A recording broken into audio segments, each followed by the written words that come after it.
I think Master of Puppets signifies for a lot of people, and it does for me as well, the pinnacle of the Cliff Burton era.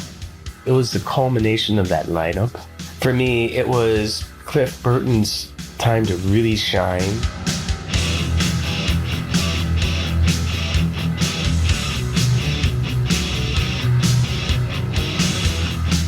James and mine outlook was very narrow in the beginning, and so, you know, Cliff Burton shows up and starts talking about the Eagles or Simon and Garfunkel or Jethro Tull or Misfits or all this different stuff, and so we went broader and broader in our scope. He was into some pretty obscure stuff, but a true and total musician. He loved music. He was probably the only one in the band that had studied music properly, you know, going to music classes, studying theory, and he introduced harmony to me.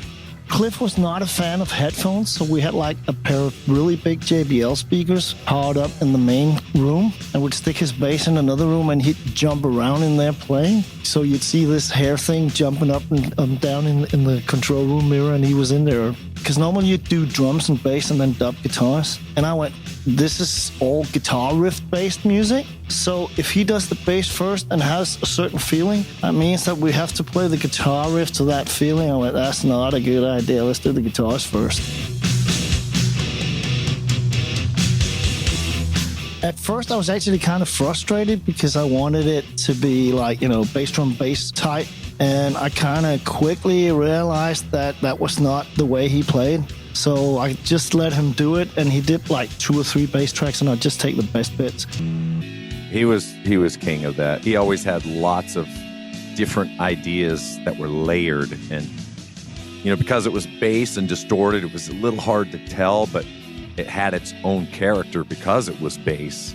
And he was genius at harmonies and layering and unique phrasings, you know, very classical sounding, you know, not your typical rock stuff at all. And he'd always push it one extra little something, you know, and that's what was so unique about him. And he was a real musician, and I'm pretty surprised that he didn't play guitar. I mean, he obviously played guitar, but didn't choose guitar.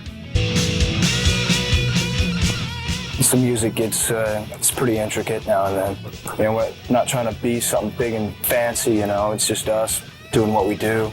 If they consider that selling out, then whatever.